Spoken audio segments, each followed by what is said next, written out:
Hi everyone, আসসালামু আলাইকুম। আশা করছি আপনারা সবাই অনেক অনেক ভালো আছেন।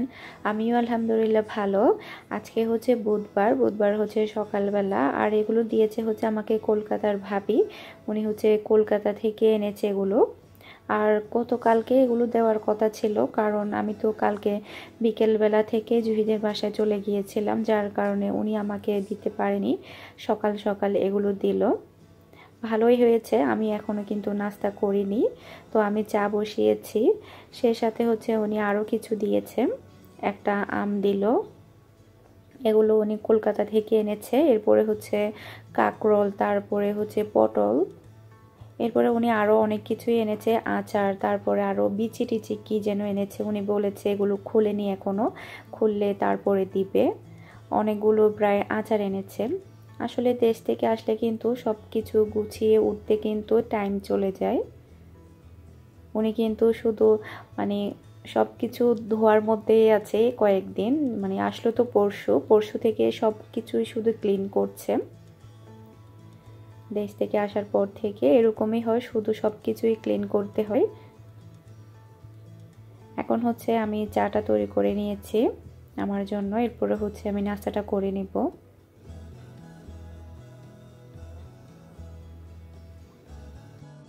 আর মিহি এখনো ঘুম থেকে ওঠেনি, আর মিহির বাবা হচ্ছে নাস্তা করে যায়নি। ও অনেক সকাল সকাল কিন্তু বের হয়ে গিয়েছে কাজের ব্যস্ততার কারণে, ও আজকে নাস্তা করেনি। তো আমি ঘুম থেকে উঠেছি প্রায় 9টার দিকে, আর মিহি উঠবে 11টা কিংবা 12টার দিকে উঠবে। মহারানী কি সুন্দর করে সে ঘুমাচ্ছে। এখন যদি আমি ওকে ডাকি সে কখনো ঘুম থেকে উঠবে না। আমি আজকের ভিডিওটা সকাল থেকে একদম রাত পর্যন্ত রেখেছি। আর আজকে আমি আপনাদের সাথে একটা ভাপা ইলিশের রেসিপি শেয়ার করব, নারিকেলের ভাপা ইলিশ। তো আশা করছি ভালো লাগবে আমার সারাদিনের এই ব্লগের ভিডিওটা। সারাদিন আমি কি করেছিলাম বুধবারে, সেটার উপরে ভিত্তি করে আমি এই ব্লগটা সাজিয়েছি। তো আমার ব্লগের ভিডিও যদি আপনাদের কাছে ভালো লেগে থাকে, আমার চ্যানেলটা কিন্তু আপনারা অবশ্যই সাবস্ক্রাইব করবেন, আর ভিডিওর মধ্যে একটা লাইক দিতে একদমই ভুলবেন না। আর এগুলো সম্ভবত পিঠা, সুজির পিঠা, বেশ মজাই, আমার কাছে ভালোই লেগেছে। আর এটা হচ্ছে নারিকেলের নাড়ুটাও কিন্তু বেশ মজা, চিনি দিয়ে এটা তৈরি করেছে। এখন হচ্ছে মিহি ঘুম থেকে উঠে গিয়েছে, আমি হচ্ছে ওর জন্য নাস্তা রেডি করে নিচ্ছি। ওর পছন্দনীয় নাস্তা রুটি আর হচ্ছে ডিম ভাজি। ও এটা অনেক বেশি পছন্দ করে, এবং কি মানে দুপুরের সময় ও বলে কি আমি ভাত খাবো না, আমি রুটি দিয়ে ডিম দিয়ে খাবো। এই আর কি অবস্থা আমার মেয়েটার। আর ও ঘুম থেকে উঠেই হচ্ছে পড়াশোনা শুরু করে দিয়েছে। আমার মেয়েটা কিন্তু অনেক বেশি লক্ষ্মী, ওকে কিন্তু পড়তে বলতে হয় না, ও নিচ থেকে বসে যায়। সবাই আমার মেয়েটার জন্য দোয়া করবেন, যাতে করে ওকে আমি মানুষের মতো মানুষ করতে পারি। এ ফাঁকে হচ্ছে আমি রান্নাটা করে নিব।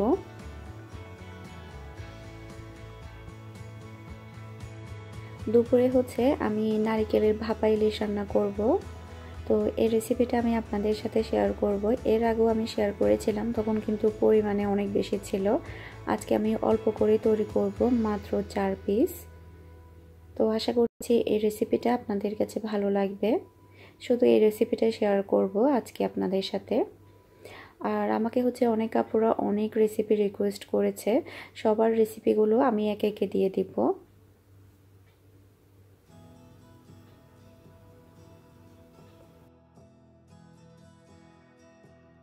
আর একটা কথা, আমাকে হচ্ছে মারিয়া, একটা ছোট বোন, আমাকে কয়েকদিন ধরে রিকোয়েস্ট করছে ডিমের পুডিংয়ের রেসিপিটা দেওয়ার জন্য।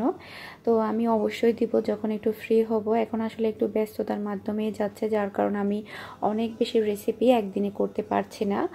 আর অলরেডি কিন্তু আমার কুকিং চ্যানেল কিংবা ব্লগ চ্যানেলও কিন্তু পুডিংয়ের রেসিপিটা আছে। মারিয়া আপু, তুমি চাইলে দেখতে পারো, তোমার সুবিধার জন্য আমি লিঙ্কটা ডেসক্রিপশন বক্সে দিয়ে দিব। আশা করছি ভালো লাগবে। আর আমি যখন একটু ফ্রি হয়ে যাব, তখন আমি অবশ্যই তোমার জন্য আবার নতুন করে সেই রেসিপিটা শেয়ার করব। আপাতত চাইলে তুমি ওই রেসিপিটা দেখতে পারো। তো দুপুরে হচ্ছে আমি আরও ডাল রান্না করব, এরপরে হচ্ছে তিতা করলা ভাজি করব। এই হবে আমার আজকে দুপুরে খাবার মেনু। ভাপা ইলিশ, তিতা করলা ভাজি, ডাল, বেশ এইটুকুই। প্রথমেই হচ্ছে আমি ভাপা ইলিশটা বসিয়ে দিব। তার আগে হচ্ছে আমি নারিকেল, তারপরে হচ্ছে সরিষা, কাঁচামরিচ সবগুলো একসাথে ব্লেন্ড করে নিব। এখানে হচ্ছে আমি স্বাদ মতো কাঁচামরিচ নিয়ে নিলাম। আর এখানে কিন্তু কাঁচামরিচই দিতে হবে, শুকনা মরিচ কিন্তু দেওয়া যাবে না। আর নিয়ে নিচ্ছি 1 চা চামচের মতো সরিষা। আর এটা কিন্তু কালো সরিষা, আপনারা চাইলে সাদা সরিষাও কিন্তু দিতে পারবেন, কোনো সমস্যা নেই। এরপরে হচ্ছে প্রায় হাফ কাপের মতো কোরানো নারিকেল নিয়ে নিচ্ছি। যেহেতু এটা নারিকেলের ভাপা ইলিশ, সেহেতু এখানে নারিকেলের পরিমাণটা কিন্তু একটু বেশি হতে হবে। আমি এখানে 4 পিসের জন্য প্রায় হাফ কাপের মতো কোরানো নারিকেল দিচ্ছি আনুমানিক।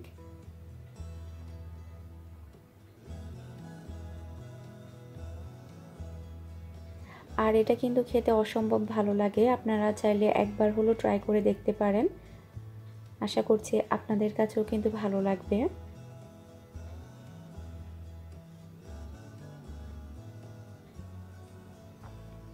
এরপরে হচ্ছে সামান্য পরিমাণ পানি দিয়ে এটাকে আমি পেস্ট তৈরি করে নিব।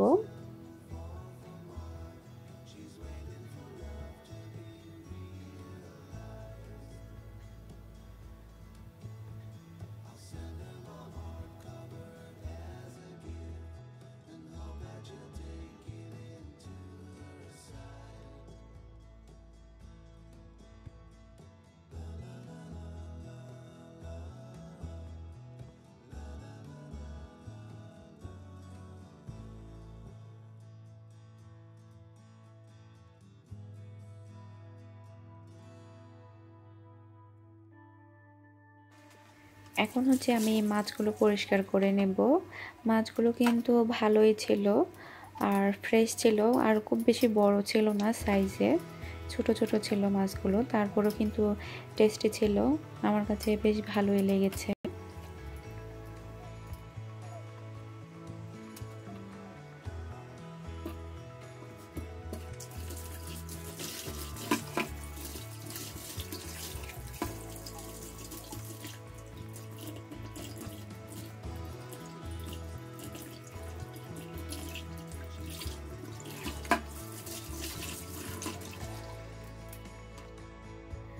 এখন হচ্ছে আমি ভাপা ইলিশটা হচ্ছে ম্যারিনেট করে রেখে দিব 20 মিনিটের জন্য।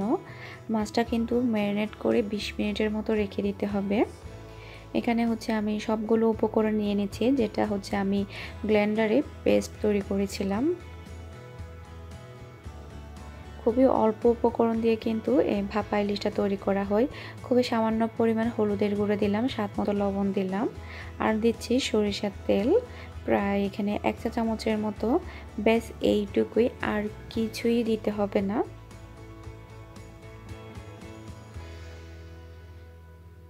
আর ইলিশ মাছে কিন্তু যত অল্প উপকরণ হয় তত বেশি টেস্টি হয়। তো সামান্য পরিমাণ ধুয়ে পানি দিলাম। এরপরে হচ্ছে আমি মাছের পিসগুলো দিয়ে দিচ্ছি, ভালোভাবে একটু মাখিয়ে নিচ্ছি। এরপরে হচ্ছে ভালোভাবে বসিয়ে দিচ্ছি। এরপরে হচ্ছে ফ্লেভারের জন্য কয়েকটা কাঁচামরিচ দিব, গোটা কাঁচামরিচ, এটা শুধুমাত্র ফ্লেভারের জন্য। এরপরে হচ্ছে উপর থেকে আরও 1 চা চামচের মতো সরিষার তেল দিয়ে দিচ্ছি। এখন আমি এটাকে রেখে দিব 20 মিনিটের জন্য।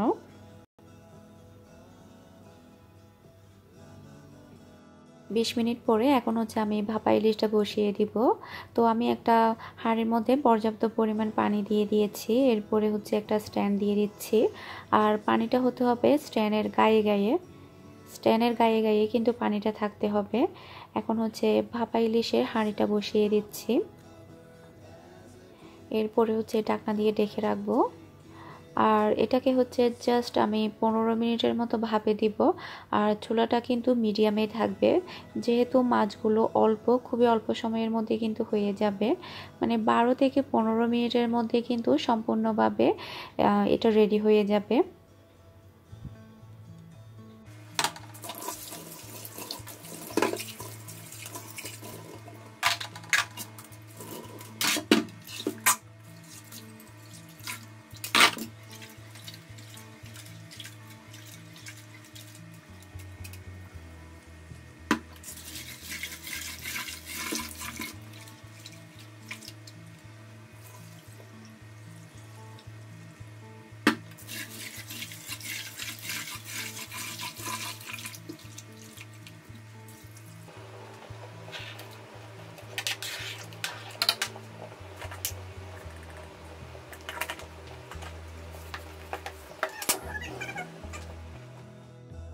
15 মিনিট পর ঢাকনাটা উঠিয়ে নিচ্ছি।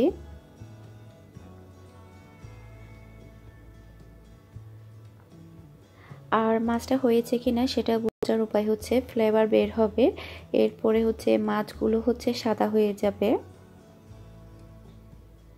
এই যে দেখুন সম্পূর্ণভাবে কিন্তু হয়ে গিয়েছে। আর আপনারা হচ্ছে প্রথমে লবণটা চেক করে নেবেন, কারণ পরবর্তীতে কিন্তু লবণটা আর দেওয়া যায় না। এটা এখন হচ্ছে সম্পূর্ণভাবে রেডি। এখন হচ্ছে আমি তিতো করলা ভাজিটা বসিয়ে দিব।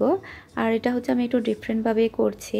প্রথমে হচ্ছে আমি জিরা দিয়ে দিলাম, এরপরে হচ্ছে পেঁয়াজ আর কাঁচামরিচ দিয়ে দিব। আর এটা হচ্ছে আমি একটু ভাজা ভাজা করব। এটা গরম ভাতের সাথে খেতে কিন্তু অনেক ভালো লাগে। খুব বেশি কিছু দিতে হয় না, জাস্ট পেঁয়াজ কাঁচামরিচ আর হচ্ছে হলুদ আর হচ্ছে লবণ, আর কিছুই দিতে হয় না। আর আমি কিন্তু এখানে কোনো আলু ব্যবহার করিনি, আপনারা চাইলে আলু দিতে পারেন। আর আলু না দিলেও কিন্তু যেহেতু এটা আমি একটু ভাজা ভাজা করব, সেজন্য কিন্তু এটা দিতে হবে না মোটেও। এখন হচ্ছে 5:30 মতো বাজে, আমি হচ্ছে মিহিকে প্রাইভেটে দিতে যাচ্ছি।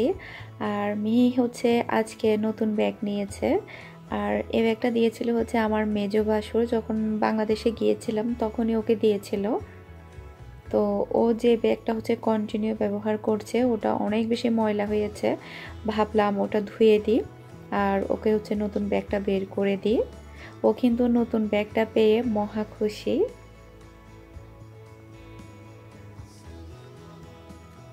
তো ওখান থেকে এসে হচ্ছে আমার ঘরে সমস্ত কাজকর্মগুলো করতে হবে। ঘুম থেকে উঠে হচ্ছে 5টা থেকে ঘুম থেকে উঠেছিলাম, এরপরে ওকে রেডি করালাম, কিছু খেতে দিলাম, এরপরে তাড়াহুড়া করে বের হয়ে গেলাম।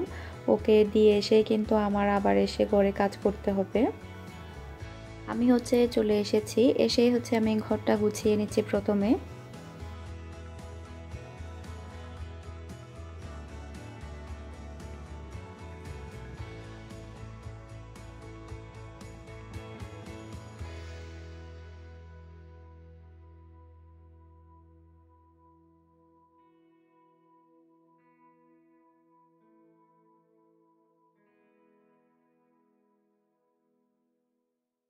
এখন হচ্ছে প্রায় রাত 9টা মতো বাজে। আমি হচ্ছে একটা ম্যাঙ্গো কেক তৈরি করেছি। তো এটা তৈরি করার পরে দেখুন আমার রান্নাঘরের কী অবস্থা, একদম একগাদা হয়ে গিয়েছে। কিছু একটা তৈরি করতে গেলেই কিন্তু এরকম হয়ে যায়। তো সেই রেসিপিটা তো আজকে শেয়ার করতে পারছি না আপনাদের সাথে। আমি কালকে কিংবা পরশু যদি এডিট করতে পারি তাড়াতাড়ি, তাহলে আমি আপনাদের সাথে শেয়ার করব। আর এই ম্যাঙ্গো কেকের রেসিপিটা কিন্তু অনেক আপুরা রিকোয়েস্ট করেছিল এটা দেওয়ার জন্য। তো খুবই সহজভাবে আপনাদের সাথে দেখানোর চেষ্টা করব, ভালো লাগবে আশা করছি।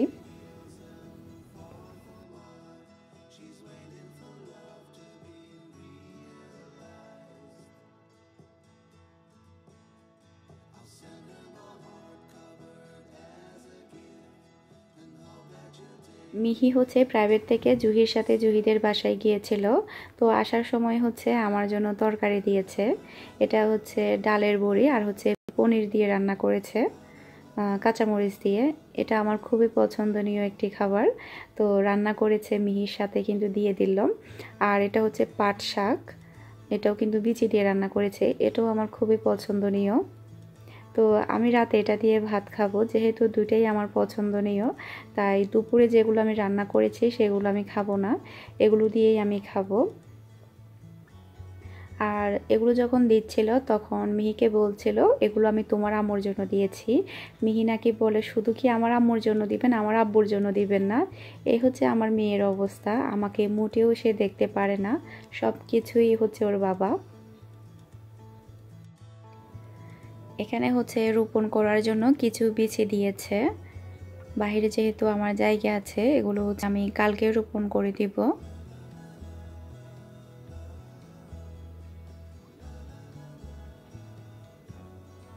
আর মিহি বলছে এগুলো নাকি সে রান্না করবে। তো যাই হোক, এখন হচ্ছে আমি খেতে বসে যাচ্ছি। পাট শাক কিন্তু আমার খুবই ভালো লাগে। আমাদের চট্টগ্রামে কিন্তু সবাই পাট শাকটা অনেক বেশি পছন্দ করে, আর এটা কিন্তু ডাল দিয়ে রান্না করে। এই ডালটার নাম আমার মনে পড়ছে না। আর পনির আর হচ্ছে ডালের বড়ি। ডালের বড়ি কিন্তু আমি কখনো খাইনি এর আগে। জহির আম্মু রান্না করলেই আমাকে দেয়, আর আমি একবার রান্না করেছিলাম, তখন আমারটা অত বেশি ভালো হয় নাই, সেজন্য আমি আর রান্না করি না, ভালো হয় নাই বিদায়। এটা হচ্ছে ডালের বড়ি। তো আশা করছি আমার আজকের এই ভিডিওটা আপনাদের কাছে ভালো লেগেছে। আমার ভিডিও যদি আপনাদের কাছে ভালো লেগে থাকে, আমার চ্যানেলটা কিন্তু আপনারা অবশ্যই সাবস্ক্রাইব করবেন। আর ভিডিওর মধ্যে কোনো প্রকারের ভুল ত্রুটি হয়ে থাকলে প্লিজ সবাই ক্ষমা দৃষ্টিতে দেখবেন। আজকের মতো বিদায় নিচ্ছি। আল্লাহ হাফেজ।